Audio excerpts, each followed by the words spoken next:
to one of the lenders in the office. And she looked at me and she said, well, do you think it's the way that you dress? And I looked at her and I remember and I was like, no. What the fuck? And it was a pivotal moment for me because, you know, I'm in Pearland, which is about...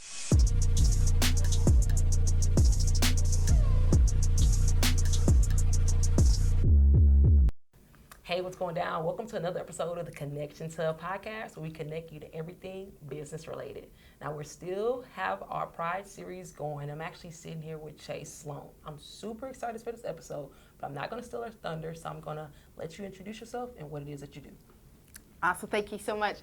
I am Sloan. I'm owner of the Chasing Real Estate Group here in Houston, Texas. We specialize in real estate, residential, commercial, luxury, and land, and we help new agents launch really great careers. So I'm excited to be here with you. Thanks so much for having me. No, definitely. And see, y'all, we getting, it's going to be fun today. We're talking about real estate. I heard some interesting stuff coming out today with the Fed and rates rising and stuff like that. So we're going to get into that. But before we go all the way there, give us a little bit more background. So what got you into real estate? How did you start? You know, it's interesting that you say that because it actually wasn't like a lifelong dream. I didn't grow up. My great-granddaddy wasn't in real estate. And it's not my story. I actually graduated from University of Houston, had a degree in psychology, and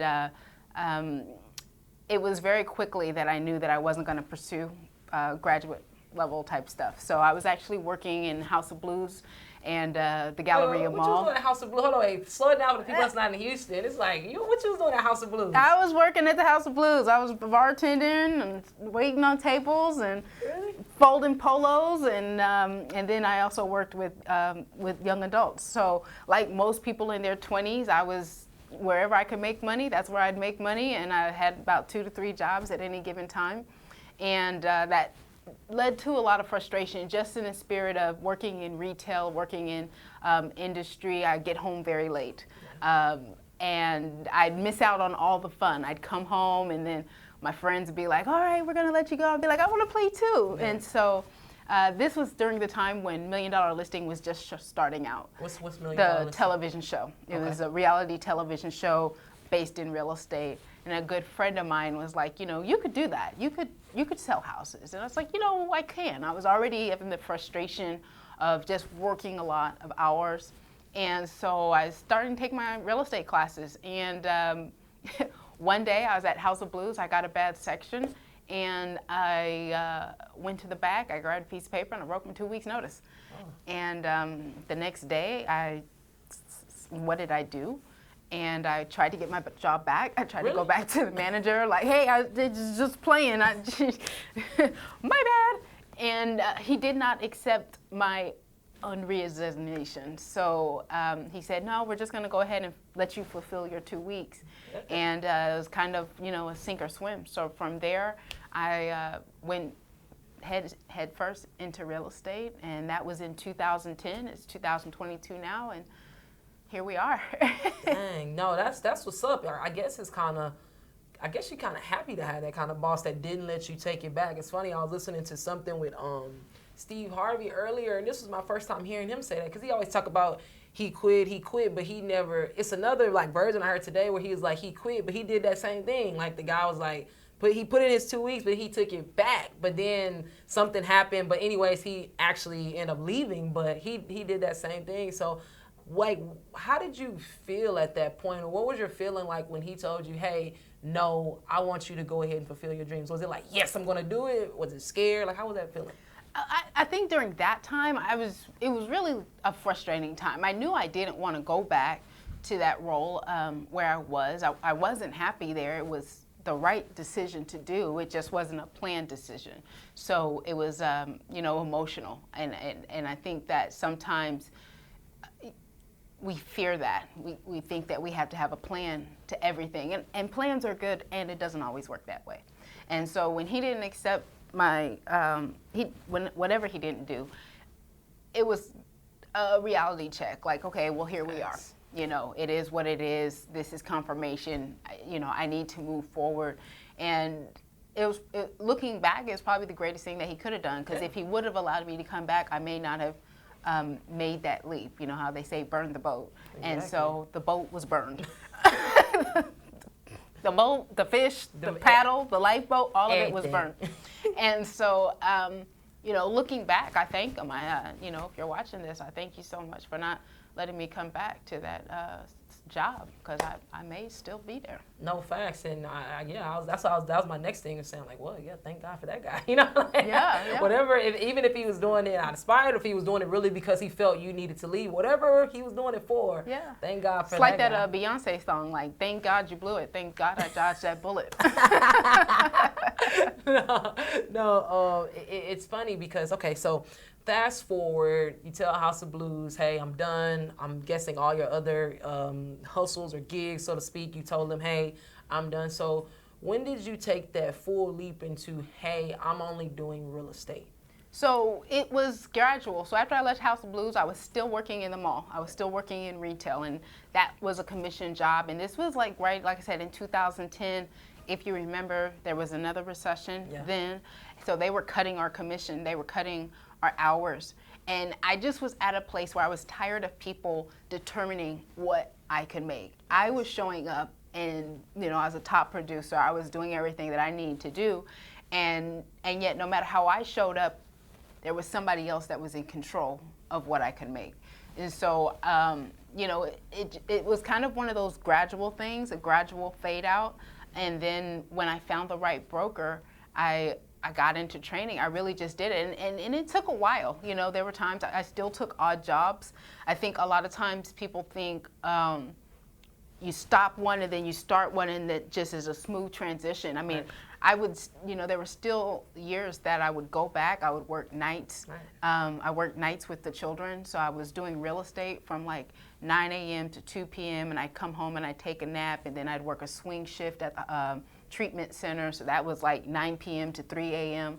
And, you know, then I would work, I still would work in the mall and do stock overnight. It was like, you know, 2 or 3 weekends out of the month. So it took time to where I got full time, yet everything I did came second to real estate, because that was my main priority. So anything else that I attempted to add on, if it got in the way of my main business that I was looking to build, it was a no. So it had to fit my real estate schedule.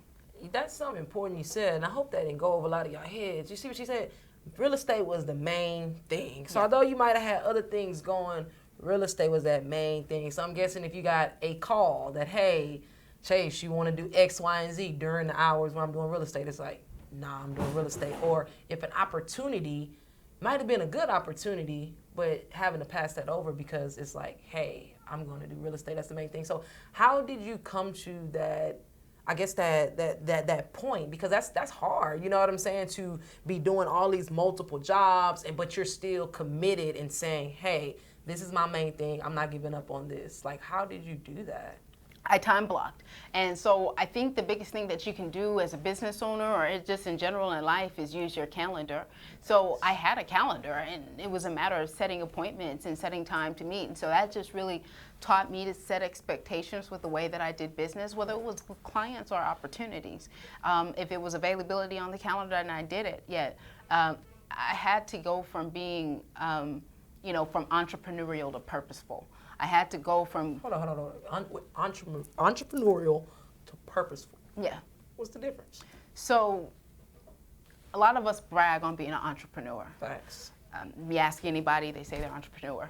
And what I have been taught is that an entrepreneur is just somebody that does what they do well, right? You got a gift for gab. You're great at doing interviews. You're not. It's just a skill that you have. It's a knack. It's a born talent, right. And that will get you so far. You usually hit a ceiling with that, and it's not until you actually get purposeful about what you're looking to do that you start seeing level shifts. And so, yeah, it was entrepreneurial of me to say, you know, I'm just going to wake up and whatever the day happens is what we're going to do, and I'm going to go out and shake hands and kiss babies, and that's great. And yet I reached a cap with that. I reached burnout with that. Yeah. I lacked boundaries with that. And so with talking to my coaches and my mentors, and it was like I had to get very purposeful about the business that I was running, and that first started with the calendar. And so I literally even today run off of a calendar, and I actually have a time scheduled on my calendar that says opportunities. You know, so people say, hey, I got an opportunity for you. And I say, hey, okay, great. I got a time tomorrow at 1:30. Does that work for you? You calendar. I remember me and Chase, I was at an event. We met at an event. I remember at an event, I think, if I'm not mistaken, didn't you say you even schedule like dates and like everything thing is on the calendar? Everything. I have, from family time to dates to opportunities when people want to have lunch or whatever, I have that. So I set my day, not other people. And you know, they say if it's not on your schedule, it doesn't exist. And so whatever it is that you're speaking life into, whether it's a healthy dating life or a strong family life or whatever it is that's important to you, you know, everything is on my calendar. Every possible thing is on my calendar. And then I just go in and I fill in the blanks, or my assistant fills in the blanks when somebody does. Right. And at what point did you get to that? Because, like, I'm now that person where, yeah, everything is, if it's out of my calendar, I probably don't take it real seriously. Like, so, yeah, that I'm at that point as well. But even I'm trying to think, like, when did I get to that point? Do you remember? When did you get to that point where everything had to be in the calendar? Yeah, it was actually after multiple burnouts. So what do you mean by burnout? Like, what you mean? You just didn't want to do something that day? I was getting sick. I was getting physically sick because I was working all the time. And I was being pulled in so many directions. And I got sick. I was hospitalized a couple of times just because mentally and physically my body would give out just because I was working. So it actually led to a conviction that, you know, I have to get serious about my life. No one else is going to take ownership or respect whether or not I'm working too hard. And that's really when I abandoned the whole hustle culture, grind culture, all of that mentality, team no sleep. I threw all that out the window because I was sick, you know, because of that type of mindset. And so it was after a couple hospital visits of being sick that I said, you know what, I'm setting a calendar. And this is what it is. And if people choose to work with me, then they'll respect that. No, and that's facts. And I think we'll be surprised that most of the time it's us scared to put a calendar and tell somebody, hey, I'm not available that time. Most of the time, if you tell them that you're not available, they just gonna give you another time. Like, it'd be this own little thing we have in our head that tells us, hey, let me be available whatever time they give me. But it's like, nah, if you notice, you tell them, hey, that don't work for me. I got this day. It's like, first of all, they respect you a little more, but two, it's usually no big deal. It's Absolutely. Like, okay, bet. Okay, next day. People, cool. I think people appreciate professionalism and standards. Thanks. If you know, I tell people all the time, you set an appointment to get your hair done. You know, you make sure that you get that on the calendar so you don't miss it. And so I help people, you know, build wealth and I protect some of their largest assets. I think that's worthy of an appointment. You know, I think most people, if you want to talk about, you know, like I said, your primary assets, and it allows me to respect them, you know, so that way when you're with me, you have got my full attention. I'm not on the phone. I'm not, hey, oh, you know, you're not getting a split, divided attention. You have me because I've committed that time to you. And I think people respect that. They do. And just out of curiosity, when you said, hey, I got boundaries, I've been hospitalized, like I don't have time for this, this is how I'm running things pretty much. Were you already full-time and making full-time income, or was this something where it's like a hard sit down, like, hey? Was I already full-time? Yes. Was I making full-time income? I guess that's relative. You know, I was building a business, you know, and I didn't tell people like, hey, I need you to understand with me because this happened. It was just part of the conversation. You know, a person would call me. I say, hey, I can meet with you later this afternoon or tomorrow at 2. Which would you prefer? Either one was fine because I had those already blocked on my calendar. Sure. You know, so the calendar actually allowed me to grow my business and predict my income because then I knew that my goal is to set 10 appointments each week. So I could look at my calendar, the available spaces, and I could put people in the available spaces to make sure that I was on track. Yeah. So setting a calendar actually helped me grow the business in a strategic way versus a haphazard way where maybe one day I had an appointment, maybe I don't, maybe I couldn't track it because I don't know who I met with. Exactly. So I would say that the calendar led to the full-time income versus vice versa. And that's the part that most people wouldn't even think to do. Because you know how it is. It's like, man, the hard thing to do is what's going to take you to the next level. But it's so much easier not to do it. Yeah. But you also don't get to the next level. Yeah, that's absolutely. So it could go either way. Poverty is convenient. Yeah. That's good. Poverty is convenient because it is. Yeah. But no, that's good. So we in Houston, if y'all don't know. We in Houston. What is this? The third, fourth largest, biggest? Fourth. Oh, you got, look, see? The fourth. We're the fourth largest city. So when that relates to real estate, every time I go to a networking event, I meet somebody in real estate or a realtor. And I'm pretty sure some of them are watching them. But I want to give them hope because you said that you actually are in the business of helping and training realtors in real estate. So let's say I'm a realtor, I'm just getting into the business. What type of advice or what are the pitfalls that you usually see new real estate agents make, especially with all the competition? Because, I mean, it's a lot of competition here. Absolutely. I think number one, you got to show up. I think that unfortunately with television and reality TV, it's kind of given the false impression that all you have to do is get your real estate license and change your avatar, make a couple social media graphics, and it's like, you know, like, why am I not succeeding? Right. And I tell the agents in my office that you have to show up. You have to show up for training. You've got to show up, you know, to serve. And we are a learning-based culture. So I probably spend more time learning about my industry than in my industry, you know. And I think a lot of people miss that. Like learning industry. So I learn a lot through podcasting, watching, you know, videos, YouTubes. Is that the same way? Like, what am I learning in real estate after I get my license? Isn't it like I got my license, boom, I know the rules, let's run it? Yeah, your environment has to support your goals. That's the first thing. So number one, you've got to make sure that you are in an environment that looks like the place that you are looking to grow. It has to reflect that.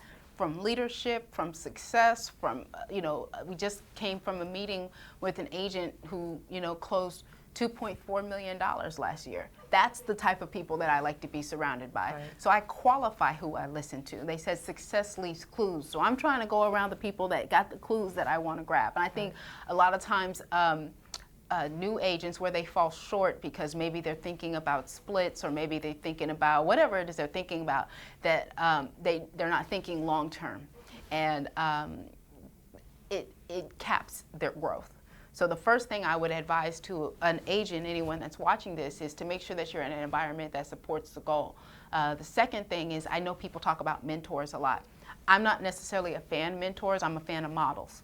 So I say, don't follow a man, follow a model. Because, you know, people say, well, Chase, I want to go where you are. I can go on a backpacking trip to Europe tomorrow. Then what happens to you, right? So I don't encourage people to find one person. I encourage people, like you said, to find an environment that's going to help get you where you're looking to go. Right. And then the third thing that I would say is serve. You know, I think a lot of people miss the mark because they want to be number one when the real value in life is number two. What makes the real value in life being number two if we've always known that number one is the one we remember? Number two has all the benefits without liability. You know, if you look at anybody that numbers one, any front person, right, they get all the smoke. They get all the backlash. They get all the heat. They get all the liabilities. They get all the responsibility. And number two, if you position yourself right, you'll learn everything you need from number one without having to deal with all of those things. So it's the heart of an apprentice. You know, when I was in college, I had internships. You know, I always, till this day, I look to understudy. I'm an apprentice at heart. And it has opened more doors. Serving has opened more doors than tickets have. There are rooms that I've been able to get into simply because of the way that I serve that, you know, some people, you know, you can't afford the ticket to get in the room. Right. So I always say, again, if you're starting off, humble yourself enough to say, you know what, I'm willing to be the number two in this situation so that way I can be, you know, if you look at it like a bodyguard, right? The bodyguard is, you know, standing in the cut. They're looking at everything. They're checking out the scenes. They're in all of the meetings. They're getting all of the notes. They're getting all of the game. It's powerful. No, hey, what's going down? I had to stop things really, really quick and ask you one question. What are you doing to grow your business online? Now, I know you listen to this podcast and you're getting all this information, but what are you really doing to make sure your business is growing online? Now, if you don't know, I'm a content strategist by trade, so I'm gonna have to ask you, are you using digital marketing? If not, I would love to talk to you about your online brand presence. I run Allen Multimedia. We're a full-service digital marketing agency that works with community-driven businesses. We're able to help you strategize your customer journey, maximize your social media results, and create content that turns into community, and we turn that community into sales. Now, if you want to learn more about how we're able to do this, I want you to go to workwithjha.com and book an appointment, and I'll talk to you soon. It is, and I don't think it's not praised enough. Like, again, because we are known that number 2 is not number 1. What they said, I forgot the saying, but it's like number 2 is not remembered. We only remember number 1. It's some kind of famous saying. So what environments could you name out maybe 2 or 3 environments that are open for real estate agents or people in the real estate industry to hang out that has that value? Absolutely. So definitely your brokerage company, where you choose to hang your license is very important. It really does set the trajectory of your life. And you want to look at success. You know, what is the success of this brokerage? You want to look at their systems. What systems do they have in place for me? And you want to look at the people. You know, who are the people that are going to be able to help answer the questions or help me get where it needs to go. Then I think community events, so getting involved in the trade. You know, real estate is a contact sport. It is relationships, you know, and as much as I understand the power of social media, it's social media. Right. Social. So I say this, instead of me telling you where, I got my license when I was 27, okay? My first deal came from the bar at a club during Pride, right? And my mentor, my coach at the time, she said, what do you like to do? Go do that. So I'm a big fan of the arts, theater and arts. In my 20s, I'm a big fan of clubbing, right? So I just got involved. I started showing up to the places and I started supporting. And, you know, when I got my license, again, 2010, the market was a lot different than what it is today. I didn't see a lot of lesbians that were in real estate, owned real estate, had a real estate. I didn't see any of that. Right. I wanted to create a space that we felt comfortable getting the help that we were looking to get. And so just showing up in those environments, and I remember it was like it's day. I was standing at the bar, I was getting ready to order a drink. Somebody came to me and they had the HAR app open and they were like, hey, I was thinking about this house. Can you help me? And I set an appointment, and it was one of my first closings. Wow. So I say that if you're looking to find the spaces, number one, identify what you love and figure out where you can pour into a community, whatever that looks like. For me, it was theater and arts. And, you know, like I said, I was in my 20s, so it was, you know, shenanigans. You know? That's theater, arts, and shenanigans, you know? That's business. And yet that's the community that I wanted to nurture. So you gotta find the space that you want to leave your footprint in and go again, serve, be there, build relationships, build friendships, let people know that you're somebody that, hey, you can talk to me and not feel any kind of away of where you are. No, and I think that's so important too, because a lot of times some people don't know how, or like you said, when it comes to just the representation, they want to work with somebody that's like them, going back to relationships. Yeah. Like just because I'm at a bar, you know what I'm saying, having a few drinks, don't mean I'm not trying to buy a house. You know? Absolutely. So again, people want to work with people that are in close proximity, but that are like them. Like if you're like me, I'm no more like and trust. Absolutely. Exactly. If you're more like me, I'm more likely to do some business with you. So no, that makes a lot of sense. And I guess that's a good segue into my next thing. When it comes to being just in the LGBTQ plus, it's like a lot of letters even for me. I'm in okay, that's neither here nor there. Et cetera, et cetera. Yeah, et cetera, et cetera, et cetera. Whatever else we come out with. But no, just being in the community. How has it been for real estate? 'Cause like you said, it was funny, the girl I'm dating, she's gonna get mad, like, you're my girlfriend, but my girlfriend, she was like, hey, I don't know any older masculine women. Where do the masculine women go when they get older? I said, they do business. I said, only masculine women I know are in business. But just segue into that, how was it getting into the real estate industry and being in the community? You know, that, That's such a great question. I remember, so my first year of real estate, let me set some expectations for the realtors that are watching this. It was probably 7 months before I had my first closing. And I remember one day I was in the office, I was just, and I was showing up every day. I was doing my calls, I was doing everything I was supposed to do. And you got to keep in mind, I'm a 27-year-old. They're like, call your friends. I was like, Ain't got no money. None of us have credit. None of us have money. We just got out of college. And so I'm coming up and showing up every day. And I didn't have my closing until the first 7 years. One day I was talking to one of the lenders in the office. And she looked at me and she said, well, do you think it's the way that you dress? And I looked at her and I remember and I was like, no. I said, what the fuck? What's that doing? And it was a pivotal moment for me because, I'm in Pearland, which is about 20 miles south of Houston. And it's a suburb. It's, stay-at-homes and work-from-homes before work-from-home was popular. And it was in that moment that I knew that I had a choice. I could fold to what she was planting, like, hey, maybe you should dress, maybe you should soften it up, maybe you should do all this different stuff. And I remember somebody said that be so good that they can't reject you. Nice. And that's when I leaned into my craft. And that's why I study it the way that I do. Because I didn't want my skin, my race, my gender, or any of that to determine my level of success. I committed to being so good to where it is your best benefit to work with me outside of a weak agent. And that's what I believe. A couple of years ago, there's a amazing promoter. She hosts Crave. She had a networking event where she had older lesbians talk about what it is to be in the workforce, from corporate America to just business America. And I think it's visibility. When you see other people that look like you, that are standing, on their square and confident in who they are, it gives permission to others to do the same. I remember the kitten heels. I remember all of that stuff, right? Being somebody that I really wasn't yet. You get a couple wins underneath your belt and you realize that you're probably the main one thinking about that. No one else is. And that's so powerful.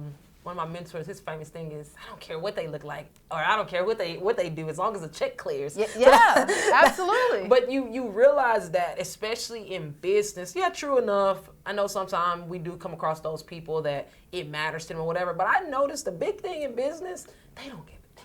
Like, they not worried. Most of them are not. As long as you are, like she just said, as long as you are good at what you do, man, it will go out the window. Let me tell you, it will go out the window. I think for a long time, well, not for a long time, for a fair amount of time, probably more of my early 20s, because I'm more, preppy type of job. I don't do all that whole trying to be something I'm not or be too masculine, like rah, rah, rah, like you might know some other masculine presenting women that are. So I remember in my early 20s, I didn't used to do anything, but I guess I used to try to be a little more masculine just to suit the world. Oh, yeah. Because I didn't want to feel, or in it, to be honest, I'm not going to lie, I'm sorry, but a lot of times that comes from our own community. Like, you get that backlash really be from your own community, as well as they think you're supposed to be this or look like this or do this. And I almost fell into that trap. I posted something on Instagram today that showed my transformation, almost like revolution. But I know a lot of people are always surprised when they see those pictures. They're like, dang, Jha, you used to do this or do that. I'm like, yeah, I've been through almost every stage in this whole community, I feel like. So it's like I'm at a point, kind of how you said, where shit, I'm just me. I don't give a what I got on. I know my sexuality. Absolutely. Like, and to get there, I think is powerful. Like you said, even in our own community, look, don't let this jacket fool you. You know what I'm saying? I'm a pretty soft little somebody, okay? Look, I'm sensitive, I cry, I like 8 count, vote, like whatever stereotypes that you have. And I think it's easy for us to put people in boxes. Thanks. And especially just, like I said, when I was just coming up through the gay and lesbian scene, it wasn't really like all of the letters that we have now, no disrespect, but just it wasn't all of that. It was like, you were a stud or you were a femme. You had a bald fade or you had high heels. Like, that was pretty much it. And so, I remember feeling like I had to choose. And and over time, you just realize like you're still playing into a character, you're still playing into dress up. It doesn't really matter if you're playing a character for, the world as in Earth, or if you're playing a character for the world as in the LGBT community. You really have to get clear on who you are. Whether that's, soft, sensitive, stud, hard, whatever it looks like, you have to look yourself in the mirror. And the better that you can do that, the easier it is for other people to accept what they see. No, it's facts. And I got to ask you, because I don't know the answer, but how can someone do that thing? I'm like, Jha, you did it. I don't know. It's like, how do you have any input? Like, how can someone really, I guess you just got to know yourself. Like, how do you really lean into just being who you are and being okay with that? Like, I think you lean into the stereotype. I say since the pandemic, it really taught me like to be softer. I wanted to be a softer life. So I got really extreme with it. You talk to my friends, and like 9 out of 10 times when they call me, I'm taking a bubble bath. You know what I'm saying? I'm doing all of the things. Life. Like I remember I was telling them, I was like falling completely in with my femininity. I was doing everything. I was taking the things that people would use against me or say against me, like, oh, you're emotional. And I would just lean into that. I think, number one, you've got to be prepared. And this isn't any kind of like cliche saying, but you have to be prepared to lose certain people. Not because you want to, but just because you got to value yourself more. You got to fight for yourself more. So the only way that you're going to get comfortable in it is for you, number one, to accept whatever it is that you're trying to suppress. And then the second thing is that once you identify that thing, you gotta, like, what you focus on expands. Like pull it out. And it's whatever it is what you want to be or whatever it is that you want to do. When you identify that thing, pull it out and lean on it, and then create a world that supports that person, not who you, because again, most people ain't thinking about you. Thanks. In reality, most people are not thinking about you. So it's all in your head. So finding yourself, that's a self-conversation. No one can help you do that. And you just kind of have to, like the pandemic taught us, sit down, be quiet, figure things out. Yeah, that hard part, like I said, it's hard. It's hard to do for some people. It's hard in general, man. But, just to sit with yourself and because it's you got to swallow the pill. You know what I'm saying? Like, it's a hard pill to swallow sometime with everything that's going on, especially when you don't know. So I like that. And find the people that, again, reflect what you're looking to grow into. Facts. I am always, they say if you want to make $1 million, you got to find someone that made 2. Facts. I'm always looking for the people that I can grow into. The friends that I have now, they're strategic. These are women and men in my life that I admire them. I'm like, how can I get to where they are? Right. So you surround yourself with that and you normalize that. So whatever it is that you're looking for in your life, then the next step is for your homework is to go find those people that are doing it now and then build a relationship with them. Go show up wherever they are, and then that gives you permission too, because you start to see people succeeding. I think what keeps us back is because the fear of failure. We're like, well, if I become who I really think I am or who I believe to be, no one's going to accept me. So you got to find the people that are already living that life, and so that way you can see, wow, look at them, they're great, and then you can grow into it without fear. No, facts. It's funny you say that. Well, first of all, I was gonna say, man, you play life like chess. Everything you say strategic. Every move you making is like chess. Your friends are like everything Chase. Don't mess with Chase. Everything. So life by design, not default. Exactly. But you can tell just by the way you talk and what you're saying. Yeah, you can tell it's very designed. Like that's what's up. But no. Touching on that. And you know what's funny? I think sometimes just being who we are, and I feel like in certain situations, it be my duty to go back to like different organizations and be that person for somebody, because it's probably kids, you know what I'm saying, in these classes or kids around where all they see, kind of like, and I'm gonna use this analogy, forget it. It's kind of like a guy or like a little boy. If a little boy, all he sees, nothing wrong with rappers. Rappers are dope. I listen to rap music.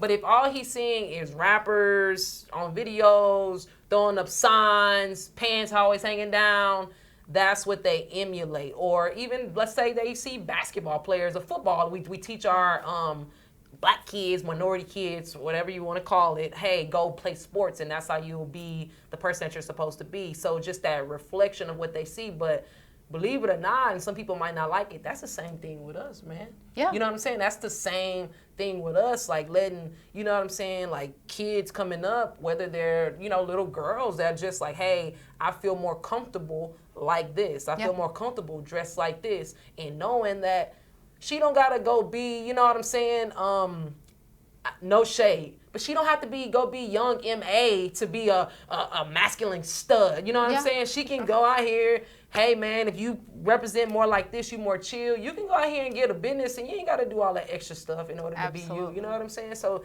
it's I don't know if it's getting older or something, but because at first I really used to care, but now it's like as I get older, it's like a pool almost. Like, hey man, go see what's up. You know what I'm saying? Go give back. Just let them see you. You know, like just let them see you. It don't matter. It don't matter. I believe people have to see it so they know it exists. You know, and it's in so many levels. I mean, I see that, you know, certain realtors, someone was saying that, you know, she heard just like somebody was like, well, do you think it's the way that you dress? This person was saying that she didn't see any luxury people with natural hair. What? Right? And, you know, maybe not. You look on TV, you don't see anybody, right? You see a lot of, you know, I don't know what the ladies call them, but, you know, 7 pieces or whatever. Wigs, whatever they put in their hair, right? And the comment thread, everybody started putting their photo up there and showing their hair and all of the natural glory and everything like that. She needed to see that, to affirm that. I had a mentor, I played sports when I was in school, and so we were paired with the University of Houston, the women's basketball team. And I remember that we had mentors, and it was a pivotal time, and I remember the influence that had on me, and I remember feeling like I'm going to come back in the same way and be a mentor. So now what I do is I teach young adults. I teach young adults that are starting at 18 to build wealth, start having those conversations that so many of us say we never had growing up about wealth building and investing and money management and just understanding numbers and things like that, because I know the value of being able to see someone that looks like you. So I think that is the final step of wealth, is giving back. And so, you know, you start there, then you're already rich. No, facts. Quick switch right quick. So let's talk about what's going on in this market. Okay, so school me. What's up? Because sometimes today I seen something about the Fed raise the rate to 0.75%, something like that. Make all this make sense for us. Just leave it black and white. Should we go out and buy a house? Should we go out and invest a house? What should we be doing when it comes to real estate right now in this time? Wait, really quick. It's June. It's like the end of June, by the way. End of June 2022. Yeah. There's always a right time to buy the right house. It's never a wrong time to buy the right house. School us what you mean. So I think that a lot of people get caught up in sound bites. They say, oh, interest rates they're high. The sarcastic part of me says, well, when they were low, you didn't buy either. So what was the difference? Right? I mean, that's the truth. That's just the frank part of me, right? However, again, if you study wealth, they say that the biggest exchange of wealth happens during down markets because most people are fearful. And so you can be paralyzed with fear, or you can create a game plan for your life. And so you're not looking at things short term for, 2022, right? You're not buying a house in 2022 to sell a house in 2022. Right. Most people hold on to their homes for 5 to 7 years. If you look at people that bought a home during the past recession, 2008, 2010, we just ran numbers. They probably have over $200,000 worth of equity in their home. They bought it in a bubble crash, right? Now I know a lot of people are saying, well, we're gonna wait for the bubble crash. The problem is how long are you willing to wait, and what is that gonna cost you? The same people that say that, are the same people that during the beginning of the pandemic said it wasn't a good time to buy, when rates were 2%, when money was so cheap. So here's what I'll tell you is that the Fed is going to continue to raise rates until Americans stop spending. So all y'all going on trips and doing these vacays and all of this different type of stuff, you telling the government we not tripping.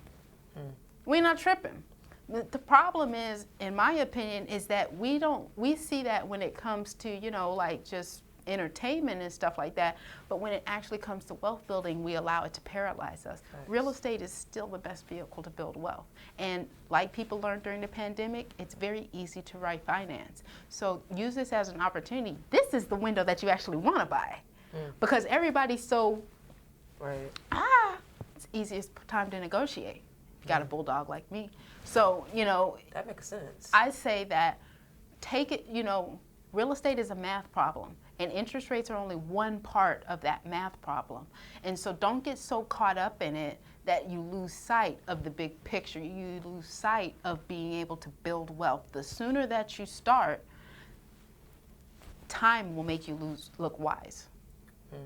So with that said, and that was good actually, because I never heard that. You right. People ain't trying to buy, so let's negotiate, you know? I've never heard that. Very simple, and I haven't heard the Instagram gurus talk about that one yet. So that's really good. But so when it comes to, everyone says real estate leads you to wealth, buy a house. It's like you said, a lot of buzzwords going on right now when it pertains to real estate. So going back to that, let's say how is real estate really helping me build wealth? Because we'll hear like somebody like Robert Kiyosaki, that'll be like, nah, real estate, that's when, you know, he got the assets, he got the liabilities. So on his chart, or what he's saying, is more of a, he likes real estate, but it was more so they're looking at different things as liabilities if you're not going to really use the equity immediately, or if you're not using it in general. So like, how is it really an asset? I struggle with that too. Well, I know, but it's like, how does real estate benefit me? Like, absolutely. So those same people that I said bought a house 2008 probably got about $200,000 worth of equity in their house. Have you saved $200,000? True. Quick thing, because I like to keep things really simple. Equity, what's that? Equity is the difference between the amount that you owe on a home and the amount that you could sell it for. Okay. Sneakers. People buy sneakers, right? Right. I don't buy sneakers, but let's just say a pair of Jordans are $100 if you got them from Foot Locker, right. Okay? And then you guys put it on the app and you resell them for $350, okay? Technically, that'd be $250 worth of equity that you had in this shoe because of this investment that you made, okay? Okay. You didn't work for it. You didn't do anything for it. It's just the spread between what you owe or what you bought it for and what you're able to resell it for. Right. So the reason why real estate is a vehicle to building wealth is, number one, it's a cost protection tool. It's a hedge against inflation. So I'll give you an example. Everybody said, oh, I'm not going to buy real estate because the market's too hot. People are overpaying for housing. Now what do we see? Those same people are talking about their rent increases. They can't find apartments shouldn't be $2,000, you know, this, that, and another. Okay, so you get to decide. You can rely on the grace and mercy of a stranger that you don't know that you're going to rent from, or you can go ahead and make an investment in something and have a fixed cost in your life that you can then build your life around. Now, the way that the real estate market works is it appreciates in value with you not doing anything.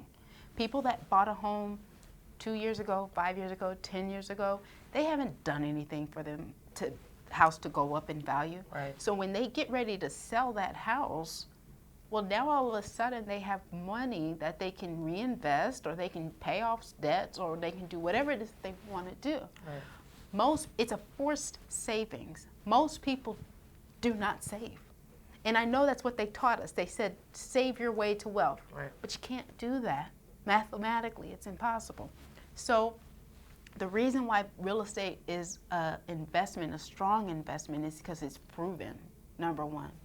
You have to have a home anyway. You got to have a place to live.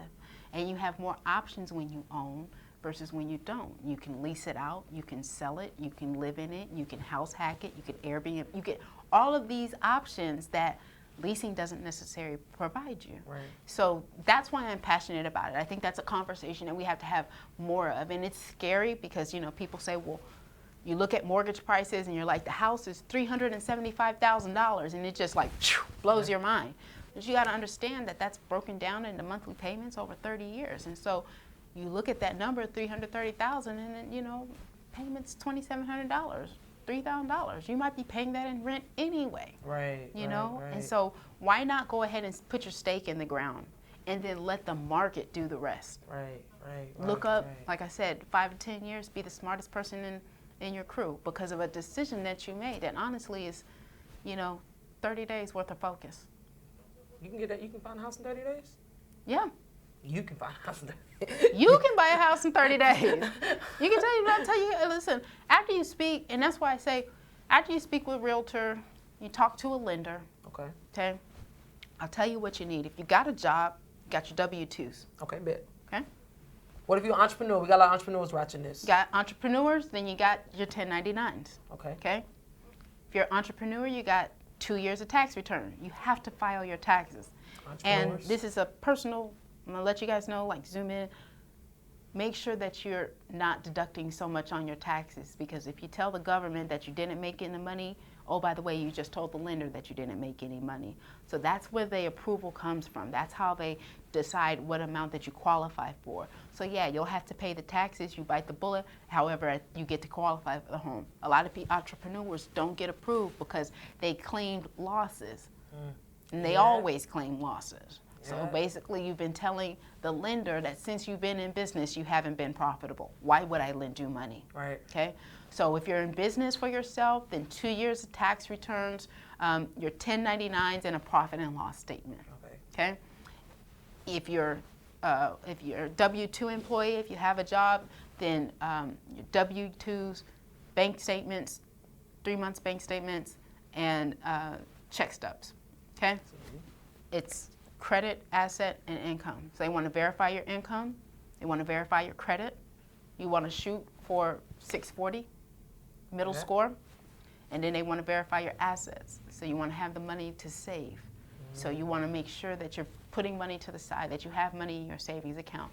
Yes, we have amazing down payment assistance programs. You don't want to just rely on that. So make sure that you're saving, you know. Does one of them matter more than the other, or are they all three equally? Nope, it's a three-part equation. Okay, so they're all taken in consideration. Now, sometimes the higher your credit score, they may be a little bit more forgiving on the debt that you have, right? They look at your debt to income ratio. So again, credit cards and things like that, that's why we say you don't want to max them out. You don't want to look overextended. You're presenting yourself to somebody to give you, you know, $250,000. I need to be able to see that you manage money well. Right. And debt to income ratio, break it down really quick. Debt to income ratio is the amount that you owe versus the amount that you earn. So if you bring in $4,000 a month, but you owe $4,000 a month, you washed out, right? Look good. So the equation is, and this is what I tell people, and if you're getting started, this is really what I'd recommend. Okay. Pull the past 3 statements from your bank, okay? Go through, figure out what all your debts are. What's your outgoing expenses? Go through, figure out what all your income is. Green highlighter, yellow highlighter. Once you do that, debt divided by income. That's going to give you a ratio. And based off of that ratio, you want to keep it probably around 40%. It's a good, safe number. That's doable, 40%. Nobody should be over it. It's doable, but a lot of people, if you don't, you got to inspect what you expect. So problem with most people is they don't know. Even business owners, you don't really know how much money you make because you just get the check come in and just hit your account and you just swipe. So you're never really slowing down to look at how much money am I making? How many subscriptions do I have coming out of my account? Those small holes sink ships. So pay attention to your numbers and partner with somebody. If you don't, and that's why I say who you surround yourself with matters.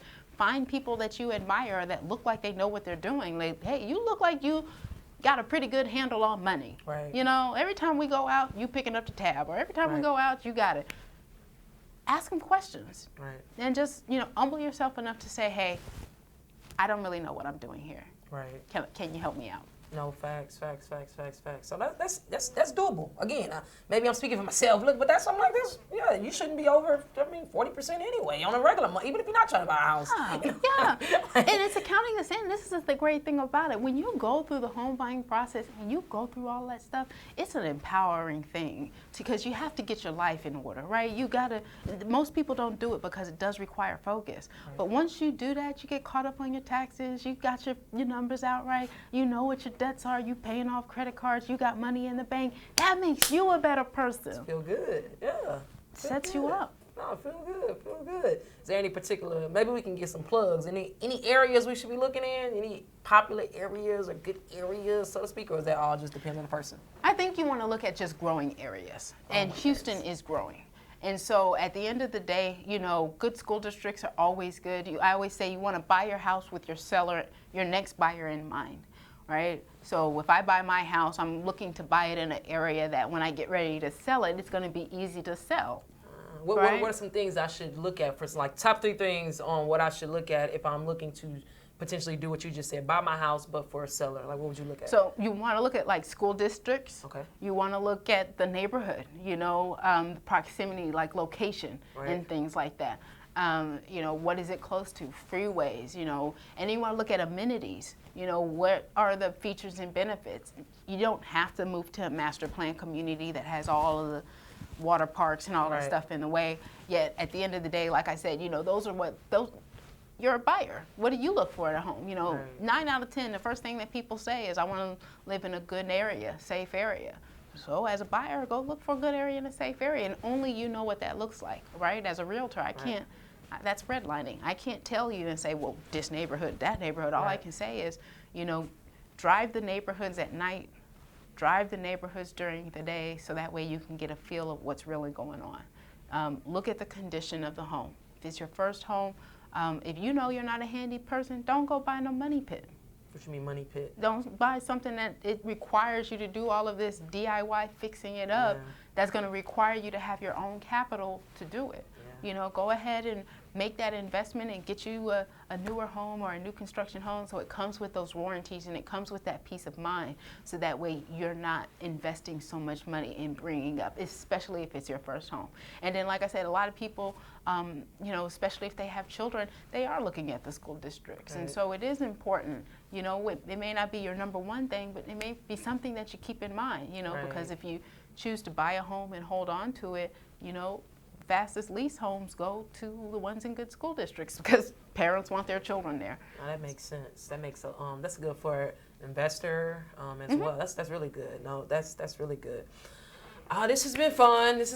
But we're bringing the plane in for a closing. So where can we contact you? Because we're going to hit you up to buy our house. Like, where can we find you? Absolutely. So you guys can find me on Instagram. My business page is The Chasing Real Estate Group on Instagram, or you can follow my personal page, which is Chase_Sloan, SLOAN, on Instagram. And in that bio for the business page, it will be a link tree, and it will have all of my contact information, phone number. So I'm on Instagram a lot. You guys can slide in my DMs, ask me any questions that I didn't get to today, and I'd be happy to answer you personally. No, definitely. Well, that's going to be it for me. Thank y'all for tuning in. Catch you on the next one. Thank you.